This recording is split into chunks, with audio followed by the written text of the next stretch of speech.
নমস্কার বন্ধুরা, শিবানী রান্নাঘরে তোমাদের সকলের জন্য একটা নতুন রেসিপি নিয়ে এসেছি। সেই রেসিপিটা হচ্ছে আলু পটল দিয়ে পোস্ত।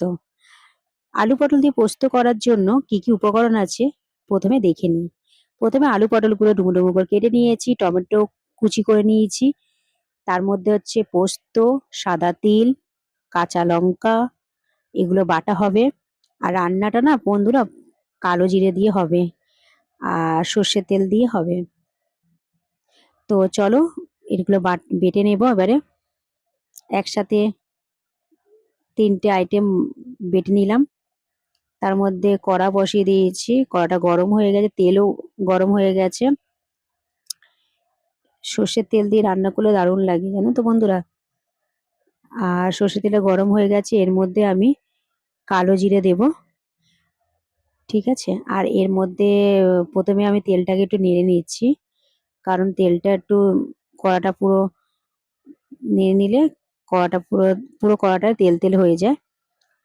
আর এর মধ্যে শুকনো লঙ্কা একটু ফোড়ন দিতে হবে। প্রথমে শুকনো লঙ্কাটা ছেড়ে দেবো তেলের ওপর, ছেড়ে দিয়ে এর মধ্যে কালো জিরে দিয়ে দিলাম। কালো জিরে দিয়ে একটু নেড়ে নেব।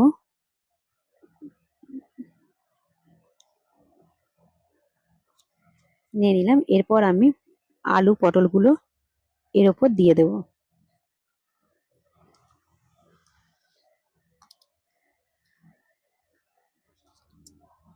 আলু পটল দিয়ে এবারে তেলের মধ্যে আলু পটলগুলো নাড়তে শুরু করে দেবো। আর রান্নাটা পুরো সিমে আছে হবে, মানে কম আছে রান্না হবে। ভালো করে একটু তেলের সাথে আলু পটলগুলো মানে সবজিটা ভালো করে মিক্সড করতে হবে। এর মধ্যে একটু যাবে নুন, হলুদ আর চিনি। চিনি মানে আমি এখানে বাতাসা দিয়ে দিয়েছিলাম, বাতাসার মিষ্টি দিয়েছিলাম এর মধ্যে, তোমরা চিনিও ব্যবহার করতে পারো। তারপর আমি আবার সবজিগুলো ভালো করে মিক্সড করছি মশলার সাথে। তারপর আমি ঢাকা দিয়ে দেব। রান্নাটা আমি ঢাকা দিয়েই করব। তোমরা যদি আমার ভিডিও দেখো তোমরা জানতে পারো আমি রান্নাটা ঢাকা দিয়েই রান্না করি। কম আছে ঢাকা দিয়ে রান্না করি, তাই রান্নাটা সুস্বাদু হয়, খেতেও সুন্দর হয়। তোমরা করে দেখো, ভালো লাগবে। কিছুক্ষণ বাদে আমি ঢাকনাটা খুলে আবার মশলাগুলো নাড়তে শুরু করে দিলাম। এরপর আমি দেখো মশলাগুলো মজে গেছে।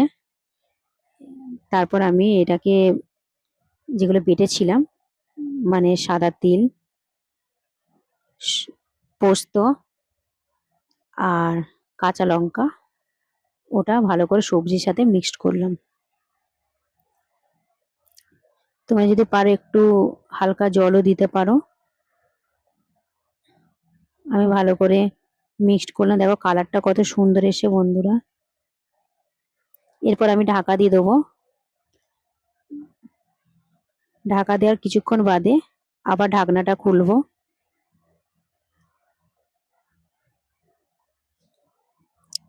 খুলে দেখো আলুগুলো একটু ভেঙে ভেঙে দিচ্ছি। আলুগুলো একটু ভেঙে দিলে দেখবে জিনিসটা একটু গ্রেভি টাইপের হয়ে যায়, মাখা মাখা টাইপের হয়। ভালো করে দেখো সব আলুগুলো সেদ্ধ হয়ে গেছে। আমি তাও আবার একটু মিক্সড করছি, নেড়ে দিচ্ছি।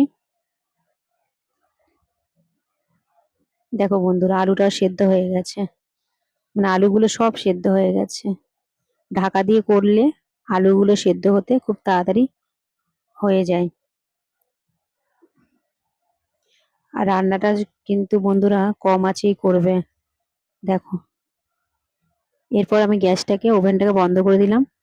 আমার রান্না কমপ্লিট। তো বন্ধুরা কেমন হয়েছে রান্নাটা একটু কমেন্ট করে প্লিজ জানিও। আর ভালো লাগলে লাইক কমেন্ট এবং শেয়ার করে দিও তোমার বন্ধুদের সাথে। দেখো কত সুন্দর হয়েছে। তো চলো বন্ধুরা আজকের মতো এই ভিডিওটা শেষ করলাম। ভিডিওটা যদি ভালো লাগে লাইক কমেন্ট শেয়ার করে দিও, আর পাশে থাকা বেল আইকনটা অবশ্যই অল করে রেখে দিও। Bye bye.